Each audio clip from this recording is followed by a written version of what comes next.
la soie est à la fois un ensemble de liaisons maritimes de voies ferroviaires entre la Chine et l'Europe, passant par Kazakhstan, la Russie, la Pologne, la France, l'Allemagne et le Royaume-Uni. Le nouveau nom est Initiative Route et Ceinture afin de marquer le fait que ce projet ne se limite pas à une seule route. La nouvelle route de la soie a été dévoilée à l'automne 2013 par le gouvernement chinois en tant que pendant terrestre du collier de perles. Elle est l'une des priorités chinoises.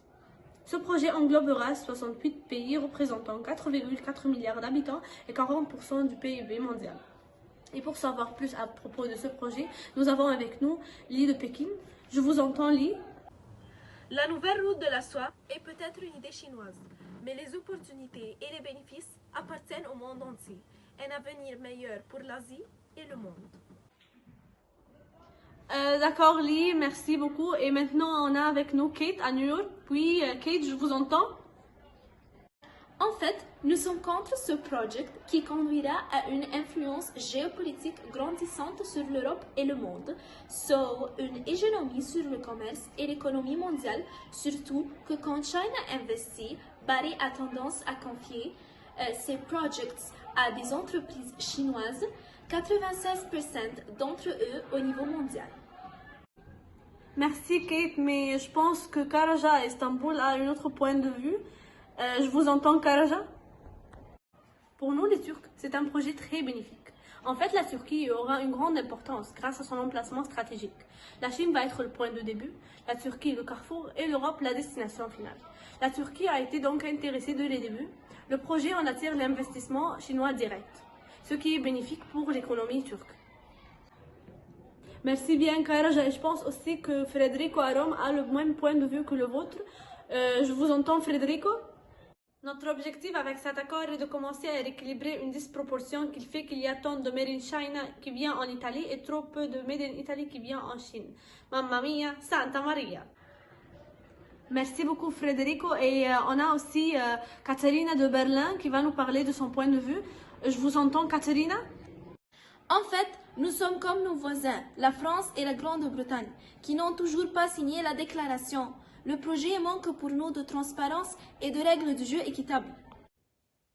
Merci Katharina. Et maintenant, on va entendre le point de vue de Flora à Budapest, la capitale d'Hongrie. Je vous entends, Flora. Nous prenons conscience de ce monde qui nous entoure. Il y a un nouveau monde politique et économique qui se met en place où le rôle de l'Asie et de la Chine a énormément grandi et il va continuer de se renforcer à l'avenir. En termes de financement et de technologie, ils sont devenus une puissance incontournable. L'Europe centrale accueille ce développement.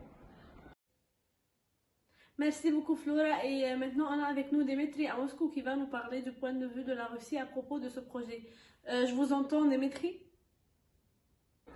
Le premier point commun, c'est que le projet s'adresse en partie à la même zone. Cette zone, c'est l'Asie centrale, qui est à la fois la zone influencée de la Russie depuis longue date.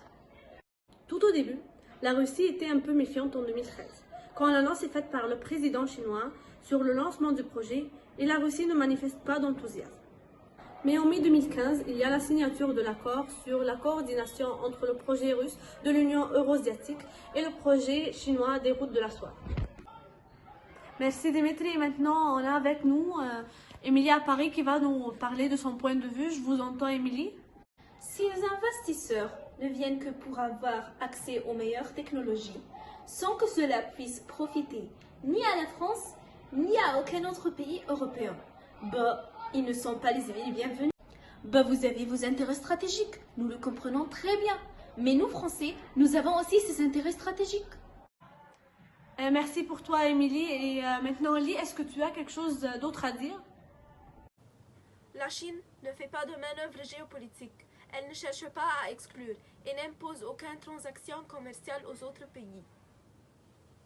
Enfin, concernant l'aspect digital de cette route de la soie, il existe une politique à long terme de lancement des petits satellites pour faire baisser le coût de télécommunications, ainsi qu'un projet structurant de nature politique visant à incorporer ce que l'Union européenne tente d'instaurer, un marché digital unique.